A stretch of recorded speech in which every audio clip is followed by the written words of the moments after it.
Imaginez la scène, une mère célibataire, déjà bouleversée par la vie, humiliée publiquement par un directeur et un enseignant devant tous les parents, simplement parce qu'elle ne pouvait pas se permettre de payer des frais absurdes pour le bal de promo de sa fille.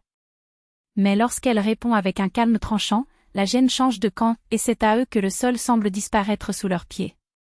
C'est une histoire qui doit être racontée, car chaque mot ici est un pont entre la douleur de ceux qui souffrent et la conscience de ceux qui peuvent encore choisir de ne pas fermer les yeux.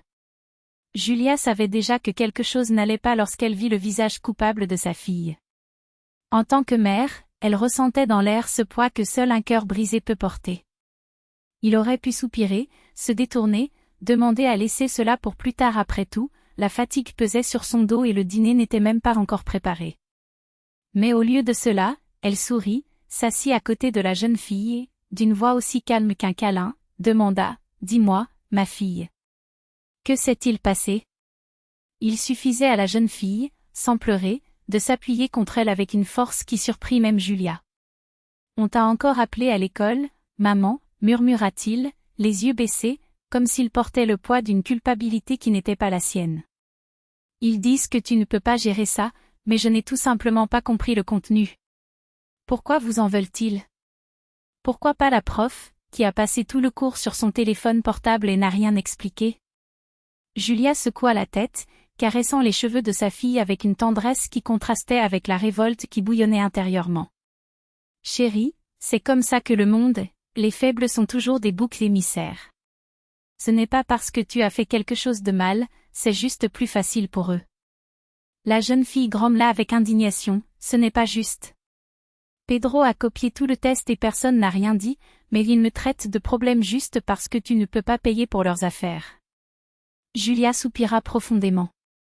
Si cela ne tenait qu'à elle seule, elle aurait sorti sa fille de là depuis longtemps, mais maintenant, si proche de l'obtention du diplôme, cela valait plus la peine de tenir le coup. Les enseignants semblaient cependant avoir perdu toute notion de limite. Pour eux, la promotion était un trophée, et la fille de Julia, la méchante parfaite non pas à cause de son mérite, mais parce que sa mère ne pouvait pas se permettre tous les caprices de l'école. Même si les enfants arrivaient toujours propres, nourris et avec leurs leçons terminées, les regards désapprobateurs ne cessaient jamais. Pire encore, la jeune fille a été la cible de notes manipulées, de commentaires grossiers et même de taquineries publiques, tout cela parce que Julia n'était pas en mesure de contribuer au fonds de réparation, au coffret cadeau pour le proviseur ou aux frais pour de nouveaux casiers. Combien de fois n'est-elle pas allée à l'école pour exiger le respect? Combien de fois avez-vous entendu la même litanie hypocrite? Votre fille invente des choses. Nous traitons tout le monde de la même manière. Vous devriez peut-être l'emmener chez un psychologue, il y a clairement un manque d'attention à la maison. Julia n'avait pas la force de se battre. Elle était encore en train de se reconstruire, pièce par pièce, après avoir enterré son mari. J'ai travaillé dès l'aube, cousu des vêtements à l'extérieur, cuisiné 2 fois plus pour le lendemain, révisé mes cahiers jusque tard. Seule, elle élève 3 enfants, l'aînée, Olga, sur le point d'obtenir son diplôme, celui du milieu, en 8e année, et le plus jeune, encore à l'école primaire. Elle avait transféré les garçons dès qu'elle avait réalisé le poison présent dans cet environnement. Mais quitter l'école? La fille ne voulait pas ça. Je peux tenir jusqu'au bout, maman. Après, j'oublierai cet endroit comme un cauchemar, dit-il en s'efforçant de sourire. Et Julia ravala ses larmes, sachant tout ce que cette fille forte portait seule. Puis, une fois de plus, l'école l'a appelée cette fois, sous prétexte d'une mauvaise note. Julia ne voulait pas y aller, mais elle savait que ne pas y assister ne ferait qu'empirer les choses. Le lendemain, il rassembla ses dernières forces et entra dans le bureau du directeur. Mais ce n'était pas là qu'il l'attendait. La secrétaire, avec un faux sourire, la dirigea vers la salle de classe. « Aujourd'hui, nous avons une réunion de parents imprévue. Ils vous attendent déjà. » Julia entra, essayant de passer inaperçue, mais les regards du directeur et du professeur se croisèrent dans une compréhension mutuelle, ils avaient tout organisé. « Parlons de la remise des diplômes », annonça la professeure en balayant la pièce des yeux. « Comme vous le savez, nous avons embauché un maître de cérémonie, nous devons décorer la zone photo et, sur proposition de notre directrice, toutes les filles porteront les mêmes robes. Il faudra acheter du tissu, embaucher des couturières. Sans parler des réparations en attente. Il y a encore des parents qui n'ont pas contribué. Julia a tout de suite compris, c'était un piège. La fille ne voulait pas aller à l'obtention de son diplôme, et encore moins payer pour quelque chose qu'elle ne voulait pas. Mais avant qu'elle ait pu réagir, le professeur la fixa d'un regard plein d'intention. Et c'est alors que, dans un élan venu d'on ne sait d'où, Julia sortit son téléphone portable et alluma l'appareil photo. Le professeur hocha la tête, comme s'il acceptait un scénario. Julia Vladimirovna, nous comprenons votre situation. Élever seul 3 enfants demande du courage, cela ne fait aucun doute.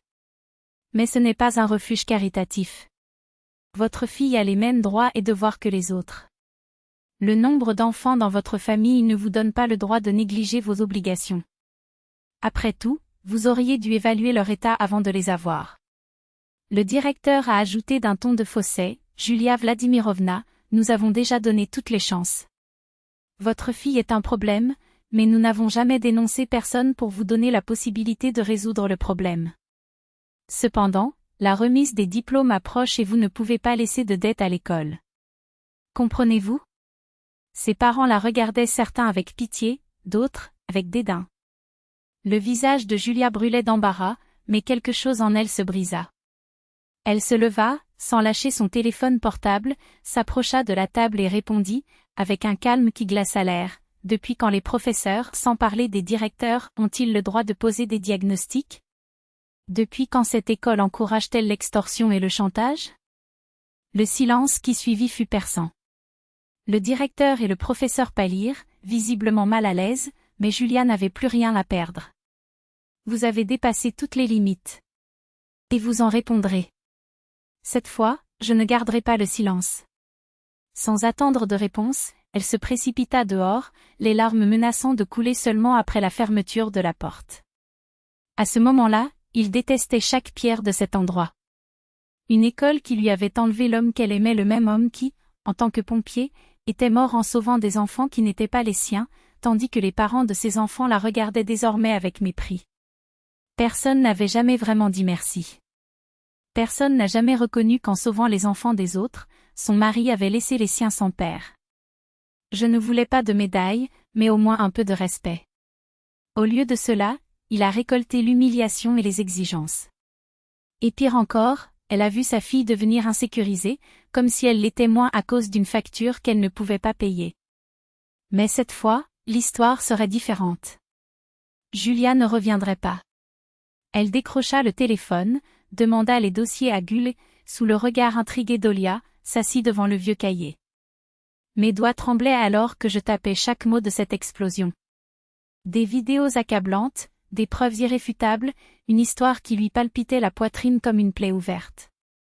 Le doute la rongeait, faisait-elle bien les choses? Je n'avais pas besoin des réseaux sociaux, je ne voulais pas être exposée comme d'autres qui publiaient leurs drames à la recherche de likes.